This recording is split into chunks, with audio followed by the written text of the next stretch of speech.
Bismillahirrahmanirrahim. Assalamualaikum warahmatullahi wabarakatuh.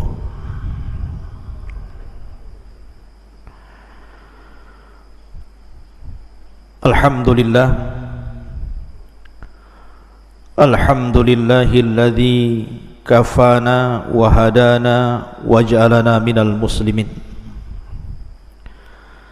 Asyhadu an la ilaha illallah wahdahu rabbi la syarika lah. Wa asyhadu anna Muhammadan abduhu wa rasuluhu wa safiyuhu wa mukhtaruhu ala khalqihi wa khaliluhu arsalahu Allahu rahmatan lil alamin wa akhrajan nasa minadh dhulumati ila nur amma ba'du. Taib ma'asyiral muslimin yang dimuliakan Allah Subhanahu wa taala. Pembahasan di malam hari ini kita akan membahas tentang qasasul anbiya, kisah-kisah para nabi. Dan malam ini kita akan mengkisahkan seorang nabi yang dikenal namanya dalam Al-Quranul Karim, bahkan dijadikan nama satu surat, surah Yunus. Maka nabi ini namanya Yunus ibn Matta.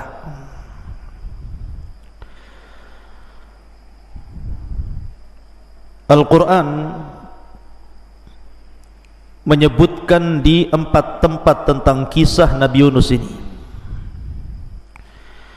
Sebelum saya jelaskan dan saya bacakan ayat-ayatnya serta hadis-hadis Rasul yang bercerita tentang kisah Yunus ini, sedikit biografi Nabi Yunus alaihi salatu wassalam.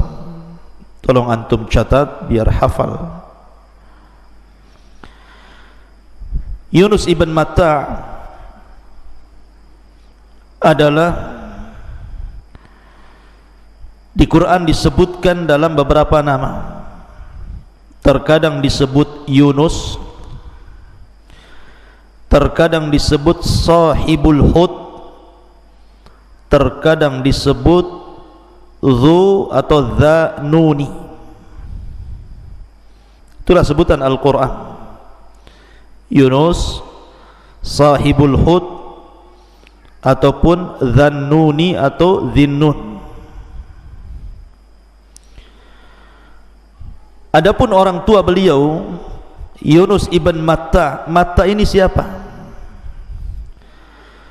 Ada yang mengatakan Matta itu artinya ibunya. Jadi Yunus itu dinasabkan kepada ibunya, sama dengan Isa.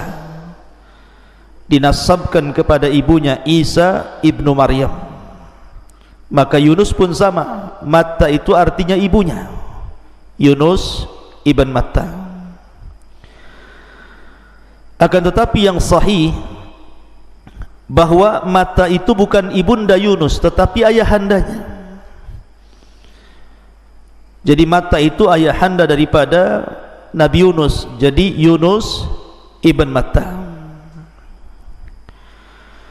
Dan Nabi Yunus alaihi salatu wassalam kalau dirunut nasabnya maka masih sampai kepada Nabiullah Ya'qub alaihi salatu wassalam.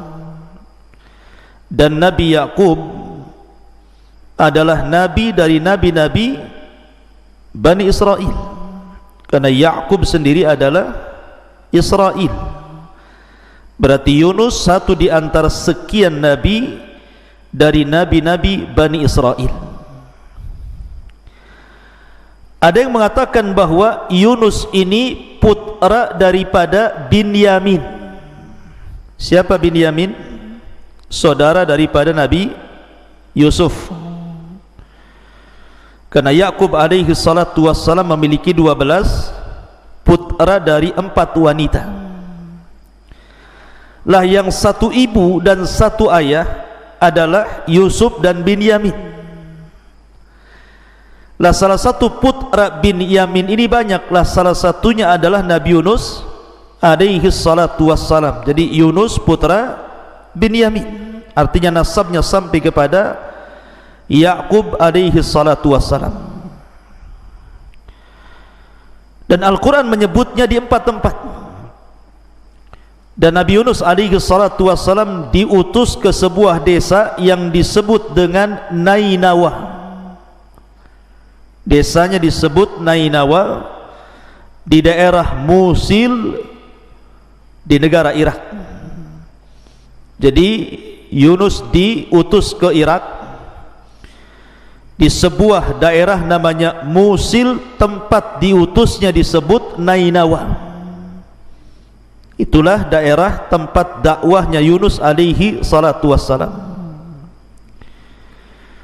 Dan Nabi Yunus alaihi salatu wassalam diutus kepada umat yang cukup banyak. Al-Quran menyebutnya mi'atu alfin au yazidun, 100.000 manusia atau mungkin lebih daripada 100.000. Ada yang mengatakan 130.000 manusia, ada yang mengatakan 140.000 manusia. Artinya umat yang cukup banyak. Yunus alaihi salatu wassalam diutus kepada umat sebanyak itu di Nainawa, di Musil, Irak. Ma'asyiral muslimin yang dimuliakan Allah subhanahu wa ta'ala, bicara tentang Nabi Yunus alaihi salatu wassalam,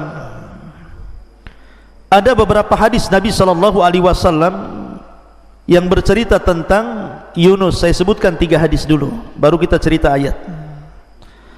Hadis yang pertama, kisah Nabi sallallahu alaihi wasallam di Taif dengan seorang Nasrani namanya Addas.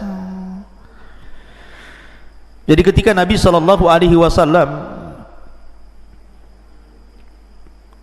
meninggal dalam tahun yang sama pamannya Abu Talib dan juga Khadijah, maka tahun itu disebut Amul Hazni, tahun kesedihan. Akhirnya Nabi sallallahu alaihi wasallam kemudian ke Taif dalam rangka berdakwah, mencari areal baru karena tidak mungkin berdakwah di Mekah lagi. Terlampau sulit bagi Rasul untuk mendakwahkan tauhid di Mekah, tantangannya terlalu berat. Makanya Nabi sallallahu alaihi wasallam berangkat ke Taif. Rupanya penduduk Taif ini bukan malah menerima dakwah Nabi sallallahu alaihi wasallam, justru sikap mereka kurang lebih dengan penduduk Mekah, memusuhi Nabi sallallahu alaihi wasallam. Sampai akhirnya Rasul dilempari batu dan Nabi SAW harus lari 1 mil sehingga di perbatasan Taif dan Mekah, di sebuah kebun milik Mughirah. Disitulah Nabi SAW kemudian berjumpa dengan pemilik kebun namanya Utbah dan Syaibah, dan juga satu budaknya namanya Addas. Lah Addas ini orang Nasrani. Jadi ketika Utbah dan Utaibah melihat Nabi SAW dan Zaid ibn Haritha, maka kasihanlah Utbah dan Syaibah ini, kemudian memberikan makanan kepada Addas untuk dihantarkan kepada Nabi SAW, karena Rasul kelelahan ketika itu. Maka diantarkanlah oleh Addas ini makanan dari Utbah dan Syaibah ini. Ketika Nabi SAW hendak makan, Nabi SAW membaca Bismillah. Addas ini heran, kok ada orang yang mengucapkan kalimat Bismillah, karena Addas ini bukan orang musyrik, dia Nasrani masalahnya, dan Nasrani ahli kitab. Sehingga kemudian Addas penasaran,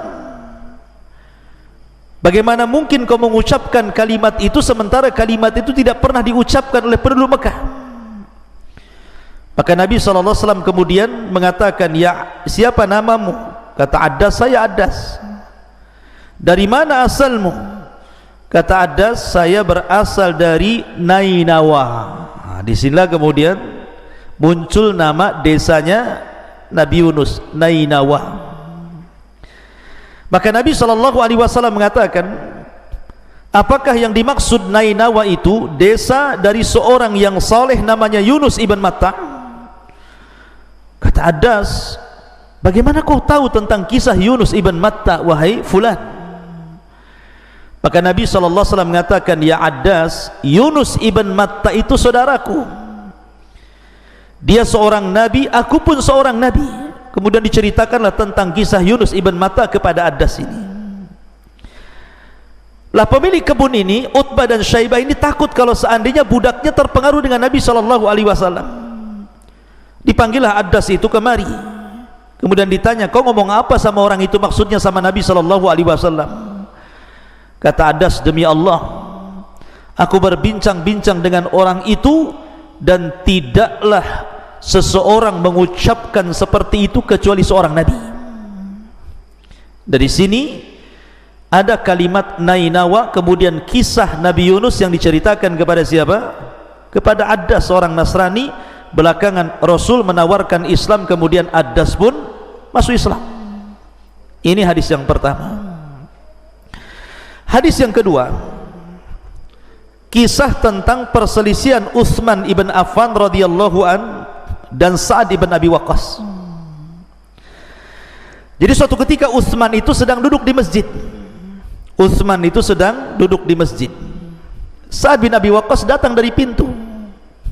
Assalamualaikum, kata Sa'ad bin Abi Waqqas. Tapi Utsman tidak menjawab. Assalamualaikum. Utsman tidak menjawab sampai 3 kali. Marah Sa'ad bin Abi Waqqas ini. Akhirnya Sa'ad bin Abi Waqqas ini datang menemui Umar bin Khattab radhiyallahu anhu dan mengatakan, ya Umar, aku tadi berjumpa dengan Utsman di masjid, aku pun mengucapkan salam, tapi dia tidak mau menjawab salamku. Maka Umar radhiyallahu an kemudian memanggil siapa? Memanggil Utsman. Datangkan Utsman kepadaku. Akhirnya kemudian Umar bin Khattab radhiyallahu an bertanya kepada Utsman bin Affan radhiyallahu an, mengatakan, ya Utsman, tadi Sa'ad bin Abi Waqqas menemui dirimu, kemudian mengucapkan salam, kau tak jawab salamnya. Kata Utsman, aku tidak dengar salamnya kok. Kata Sa'ad bin Abi Waqqas, sungguh aku mengucapkan salam. Kata Utsman, tidak. Sampai 3 kali. Akhirnya kemudian barulah Utsman mengatakan, ya tadi memang aku melihat Sa'ad, dia mendekatiku di masjid, tetapi aku tidak tahu kalau dia mengucapkan salam, karena aku ketika itu melamun, termenung akan hadis Nabi SAW yang terpenggal, terputus, dan aku tidak tahu lanjutannya, di mana Nabi SAW bersabda, da'watun walladhi nafsi biyadih ma du'iya biha mu'minun illa farrajallahu alaihi. Sebuah doa demi zat yang jiwaku berada di tangannya, tidaklah seorang mukmin berdoa dengan doa itu kecuali Allah akan lapangkan kehidupannya.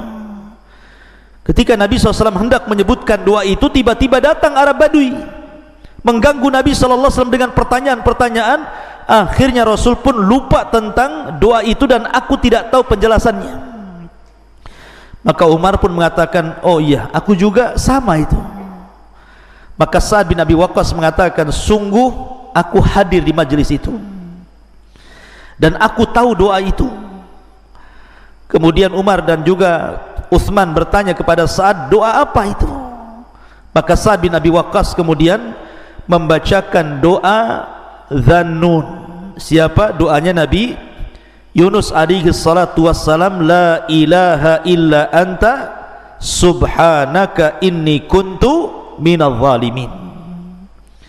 Ini pun ada kaitan dengan kisah Nabi Yunus, karena salah satu doa ketika Yunus berada di 3 kegelapan di dalam perut ikan itu adalah doa la ilaha illa anta subhanaka inni kuntu minadh zalimin.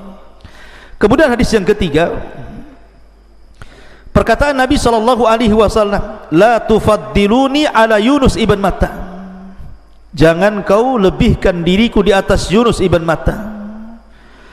Para ulama mengatakan hadis ini gharib, tetapi yang sahih adalah la yaqulanna ahadukum inni khairun min Yunus ibn Matta, janganlah salah seorang di antara kalian mengatakan sesungguhnya aku lebih baik daripada Yunus ibn Matta. Kata-kata ini ikhwan bukan berarti kemudian Yunus lebih baik dibandingkan Rasul, tidak. Ada yang mengatakan bahwa Rasul mengatakan seperti ini karena Rasul belum tahu bahwa dia adalah afdalul anbiya, Nabi yang paling afdal, sehingga Rasul mengatakan seperti ini. Ataupun para ulama mengatakan perkataan seperti ini menunjukkan tawaduknya Nabi sallallahu alaihi wasallam. Ini di antara 3 hadis yang ada hubung kait dengan cerita Nabi Yunus. Baik, kita akan masuk ke cerita inti. Tolong jangan ributnya, jangan ngobrol. Kalau ngobrol tidur saja. Pertama kita akan bahas surah Yunus ayat 98. Allah Subhanahu wa taala berfirman, "Falaula kanat qaryatun amanat fanafa'aha imanuha illa qauma Yunus lamma amanu kashafna anhum adzabal khizi fil hayatid dunya wa matta'nahum ilahin." Dan mengapa tidak ada penduduk sebuah kota yang beriman lalu imannya itu bermanfaat kepada mereka selain kaumnya Yunus? Tatkala mereka kaum Yunus itu beriman, kami hilangkan dari mereka azab yang menghinakan dalam kehidupan dunia, dan kami beri kesenangan kepada mereka sampai kepada waktu yang ditentukan. Ma'asyiral muslimin yang dimuliakan Allah Azza wa Jalla, Nabi Yunus ini diutus kepada Nainawa di Musil, Irak sana. Sebagaimana para nabi yang lain, ikhwan, setiap dakwah para nabi itu mengajak manusia ke dalam tauhid. Walaqad ba'atsna fi kulli ummatir rasulan an ibudullaha wajtanibu taghut. Itu tugas para nabi, menyembah Allah dan menjauhi sesembahan selain daripada Allah Azza wa Jalla. Tetapi sunnatul dakwah di mana-mana antum akan merasakan nanti ketika antum berdakwah di luar. Ketika antum mulai berdakwah mendakwahkan tauhid, pasti sunnatul dakwah ada yang menerima, ada yang menolak. Itu sudah sunnatul dakwah. Ada yang kemudian setuju dengan dakwah antum, ada juga yang menolak dakwah antum. Bahkan mungkin ada yang mencela dakwah antum. Lah rupanya Nabi Yunus alaihi salatu wassalam berdakwah di negeri Nainawa ini, satu pun orang Nainawa tidak ada yang beriman. Bayangkan, satu penduduk Nainawa itu tidak ada yang terpengaruh dengan dakwahnya Nabi Yunus alaihi salatu wassalam, saking kerasnya hati mereka. Akhirnya karena mereka tidak ada yang mau beriman, maka Nabi Yunus alaihi salatu wassalam mulai menakut-nakuti mereka dengan azab dan mengatakan, kalau kalian tidak mengikuti ajaranku, maka siap-siap dalam beberapa hari ke depan Allah akan timpakan azab kepada kalian. Ma'asyiral muslimin, lah ketika Nabi Yunus mengancam mereka dengan azab, mereka pun tidak terpengaruh, tidak takut. Akhirnya kemudian hari pertama tidak turun azab, hari kedua tidak turun azab, hari ketiga juga tidak. Maka Yunus akhirnya keluar dari Nainawa, meninggalkan Nainawa padahal belum diizinkan Allah Subhanahu wa ta'ala. Lain seperti Lut, kenapa dia meninggalkan Sodom kemudian ke Irak, ke Palestina? Karena Allah mengizinkan Lut untuk pergi dari Sodom, karena Sodom akan diazab masalahnya. Atau ketika hijrahnya Ibrahim alaihi salatu wassalam dari Irak menuju Palestina, karena memang dia tidak bisa berdakwah di Irak. Atau Nabi SAW ketika hijrah dari Mekah ke Madinah, karena sudah diizinkan Allah. Lah Yunus ini belum diizinkan, sudah pergi. Dari sini ikhwatu fiddin muliakan Allah Subhanahu wa ta'ala, maka Yunus pun pergi. Diceritakan dalam ayat yang kedua surat As-Saffat, surat As-Saffat ayat 139 sampai 148. Allah mengatakan, wa inna Yunusa laminal mursalin idh abaqa ilal fulkil mashhun fasahama fakana minal mudhadin faltaqamahul hutu wa huwa mulim falawla annahu kana minal musabbihin la labitha fi batnihi ila yaumi yub'atsun fanabadnahu bil ara wa huwa sakim wa ambatna alaihi syajaratan min yaqtin wa arsalnahu ila mi'ati alfin aw yazidun fa amanu famatta'nahum ilahin. Sesungguhnya Yunus benar-benar seorang rasul.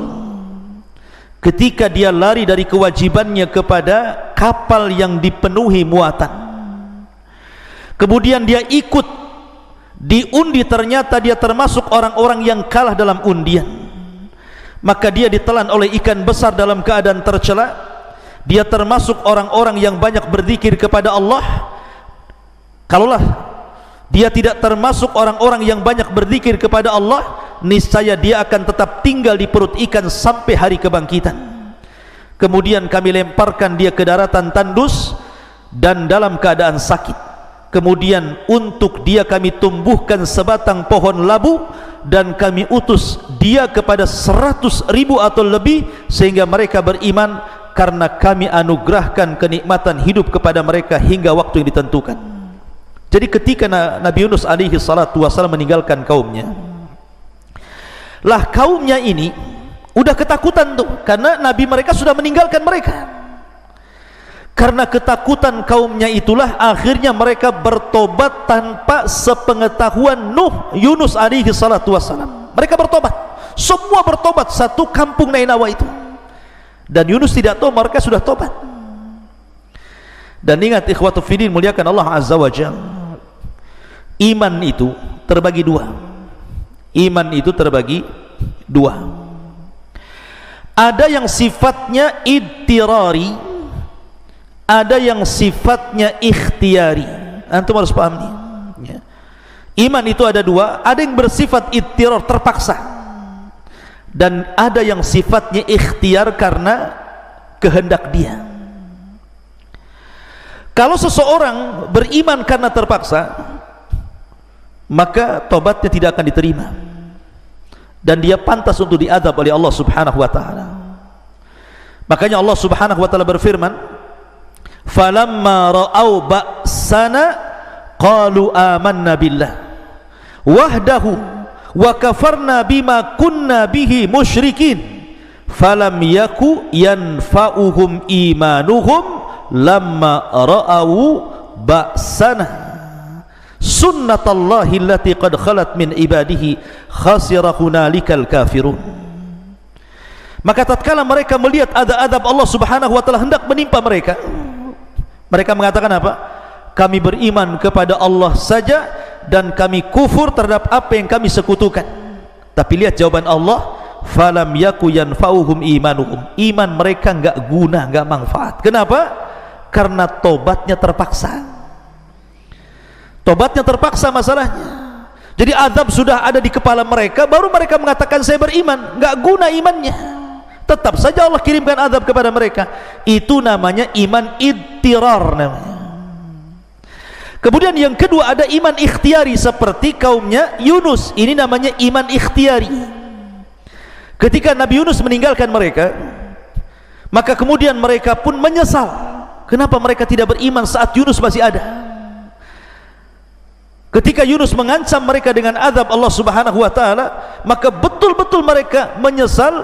Akhirnya kemudian dengan kehendak mereka, mereka ingin tobat kepada Allah Azza wa Jalla. Bentuk bahwa iman mereka ikhtiar, karena ketika mereka tobat, jadi ketika azab itu sudah berada di kepala mereka, maka kaumnya Yunus ini memisahkan binatang. Jadi yang ibunya di sana, anaknya di sini. Jadi ibu unta di sana, anak untanya di sini. Ibu kambing di sana, anak kambingnya di sini. Sapi bapaknya di sana, anak sapinya di sini. Dipisahkan, berhadap-hadapan di pagar. Ya. Kemudian semua orang menangis, laki-laki, perempuan, anak kecil, orang dewasa, wanita, orang tua, semua menangis. Kemudian anak binatang ini kadang dijauhkan dari induknya, berteriak-teriak sehingga ramai gitu kan. Akhirnya ketika kemudian tangisan di mana-mana dari anak kecil, orang remaja, dewasa, orang tua, laki-laki, perempuan, binatang pun sampai berteriak-teriak, akhirnya azab itu dihilangkan. Kenapa? Karena iman mereka ikhtiar, karena kehendak mereka. Bentuk bahwa ini ikhtiar, mereka memisahkan anak-anak binatang itu. Maka iman mereka diterima dan tidak jadi turun azab. Lah Nabi Yunus tidak tahu. Nabi Yunus sudah berada di atas perahu. Lah di atas perahu itu sudah banyak penumpang, dan sebagian mereka mengenali Yunus alaihi salatu wasallam orang mulia. Maka mereka senang bahwa Yunus berada di kapalnya. Berangkatlah kapal ini, ikhwan. Tiba-tiba di tengah lautan datang ombak yang sangat besar, mengombang-ngambing kapal, dan tiba-tiba kapal itu berhenti tanpa sebab. Coba antum merasakan, kalau antum naik kapal ke pulau, tiba-tiba berhenti mendadak di tengah lautan, kira-kira perasaan antum seperti apa? Pasti duk gitu ya. Pasti kita ini debar-debar nih, jangan-jangan gitu ya. Lah, penumpang ini semua khawatir, karena ketika itu hanya ada dua kemungkinan. Kemungkinan pertama, kapal itu tenggelam sehingga semua penumpangnya mati. Kemungkinan kedua, harus dikurangi beban kapalnya dengan cara apa? Dengan cara melempar semua barang-barang yang ada di kapal itu. Maka semua barang-barang dilemparnya ke lautan, tapi masih jomplang juga kapal itu. Rupanya harus ada orang-orang yang dibuang dari kapal itu. Akhirnya kemudian sebagian mereka saling runding, bagaimana ini? Setelah sepakat semuanya, akhirnya dibuatlah qur'ah. Qur'ah itu semacam undian. Siapa yang terkena koclok, berarti dia harus melemparkan dirinya ke lautan. Akhirnya satu persatu, siapa ini? Ridho, nyemplung. Keluar lagi, Nopal, nyemplung gitu ya. Pokoknya satu persatu yang kena undian itu harus keluar dari kapal itu. Dan yang terakhir rupanya Nabiullah Yunus alaihi salatu wassalam ada dalam undian itu. Ketika Nabi Yunus alaihi salatu wassalam keluar namanya, orang sudah tahu kan Yunus ini orang saleh, seorang nabi, mereka paham. Maka mereka mengatakan, oh jangan, kalau ini orang saleh, kalau bisa koclok lagi lah, kan begitu. Akhirnya kemudian diundi lagi, Yunus lagi. Maka Yunus sudah perasan bahwa ini kesalahan dirinya. Bukan karena ilatnya, bukan karena lautan, bukan karena angin, tetapi karena dia yang salah, meninggalkan kaum karena izin Allah subhanahu wa ta'ala. Akhirnya Yunus pun kemudian melemparkan diri ke lautan. Lah kemudian surat yang ketiga, Allah subhanahu wa ta'ala berfirman dalam surah Al-Anbiya, lanjutan kisahnya dari 87 sampai 88. Perhatikan, wa dhannuni idh dhahaba mughadiban fadhanna an lan naqdira alaihi fanada fi dhulumati an la ilaha illa anta subhanaka inni kuntu minadh dhalimin fastajabna lahu wa najaynahu minal ghammi wa kadzalika nunjil mu'minin. Dan ingatlah ketika Dhunnun Yunus, ketika dia pergi dalam keadaan marah kepada kaumnya, lalu dia menyangka bahwa kami tidak akan mempersempit, maka ia pun menyeru dalam keadaan sangat gelap bahwa tidak ada Tuhan selain Engkau ya Rabb, maha suci Engkau, sesungguhnya aku adalah termasuk orang-orang yang zalim. Maka kami telah memperkenankan doanya dan menyelamatkannya dari kedukaan, dan demikianlah kami selamatkan orang-orang yang beriman. Jadi ketika Yunus alaihi salatu wassalam terkena undian itu, maka Yunus pun akhirnya menerjunkan diri dari perahu itu. Rupanya Allah subhanahu wa ta'ala wahyukan kepada ikan yang sangat besar, ikan paus mungkin yang sangat besar sekali, disuruh untuk menelan Yunus alaihi salatu wassalam, dan diwahyukan agar jangan dimakan dagingnya dan jangan dipatah-patahkan tulangnya, ditelan saja. Jadi Allah subhanahu wa ta'ala mewahyukan kepada Hud tadi, kepada ikan besar tadi, agar cukup ditelan, tidak dimakan dagingnya dan tidak dipatah-patahkan tulangnya, biar Yunus tetap hidup. Maka ikan pun sesuai dengan perintah Allah, Yunus terjun saja langsung langsung dimakan, kemudian masuk ke perut ikan. Ada yang mengatakan riwayat yang lain, jadi ikan yang memakan Nabi Yunus ini dimakan ikan lagi. Jadi ikannya dimakan ikan. Jadi Yunus dimakan ikan, habis ikannya makan Nabi Yunus, ikan ini dimakan ikan besar lagi. Anda bisa bayangkan tuh, ya, ikan di dalam ikan. Lah Nabi Yunus dalam ikan itu. Makanya kemudian Allah subhanahu wa ta'ala menyebutnya zulumat, fanada fi zulumat. Maka Yunus pun berdoa dalam kegelapan, karena memang ketika itu Yunus mendapatkan 3 kegelapan: kegelapan di perut ikan, kegelapan di dasar lautan, dan kegelapan di tengah malam. Secara logika Yunus pasti mati di situ. Berapa hari Yunus di perut ikan? Ada yang mengatakan bahwa Yunus itu sebenarnya sebentar saja. Jadi di waktu duha dia dimakan ikan, sorenya kemudian dimuntahkan ikan. Itu satu pendapat. Ada yang mengatakan Yunus itu 3 hari di perut ikan baru dimuntahkan ikan.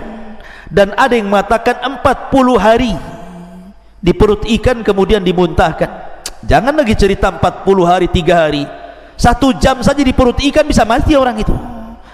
Kalau bukan karena Allah subhanahu wa ta'ala, tentu Yunus akan meninggal dunia. Lah ketika ikan ini masuk ke dasar lautan, Yunus ini sedang antara sadar dan tidak. Rupanya Allah hendak memuliakan Yunus. Maka ikan itu kan berputar-putar tuh di dasar lautan itu, sehingga kemudian berbagai macam makhluk yang ada di lautan itu dilewati oleh ikan yang ada Yunus dalam perutnya itu. Maka Nabi Yunus alaihi salatu wassalam dari kejauhan mendengar ada suara tasbih dari makhluk-makhluk Allah yang di dasar lautan itu. Dari sayup-sayup kejauhan ada terdengar suara tasbih.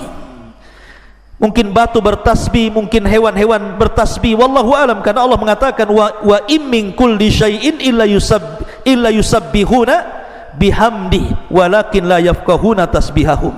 Karena segala sesuatu itu kan bertasbih dan kita tidak tahu bagaimana tasbihnya. Tapi Yunus diperdengarkan di dalam dasar lautan itu ada yang bertasbih, sehingga Yunus sadar, oh dia masih hidup. Ya, ketika mendengar suara tasbih sayup-sayup baru dia sadar, alhamdulillah saya masih hidup. Lah ketika itu dalam riwayat Yunus pun kemudian berusaha untuk duduk kemudian sujud dan mengatakan, demi Allah tidaklah ada orang yang sujud di dasar lautan kecuali diriku. Maka dia berusaha untuk sujud. Dari situlah kemudian dia pun berdoa kepada Allah subhanahu wa ta'ala, la ilaha illa anta subhanaka inni kuntu minadh dhalimin. Ketika doa ini dibacakan Yunus, doa ini melesat sampai ke langit. Maka malaikat yang ada di langit itu, mereka mendengar doanya Nabi Yunus alaihi salatu wassalam dari kejauhan dan mengatakan, ini suara siapa? Suara ini sangat ma'ruf.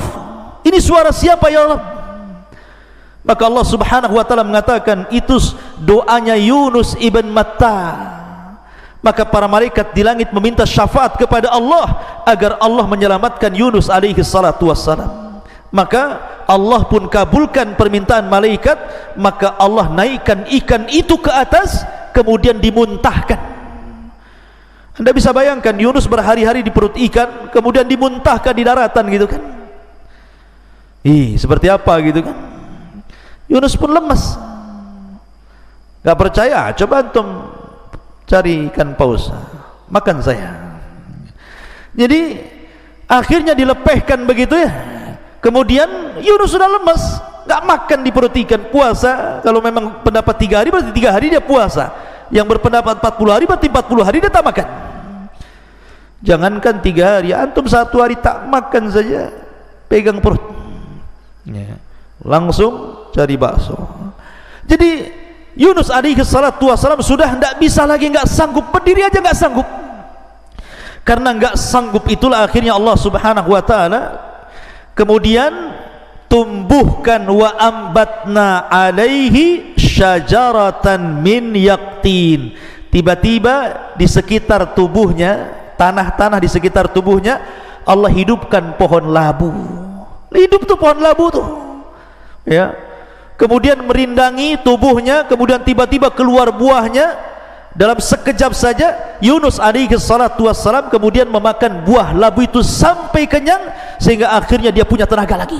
Dan itu mukjizat ikhwan, mukjizat.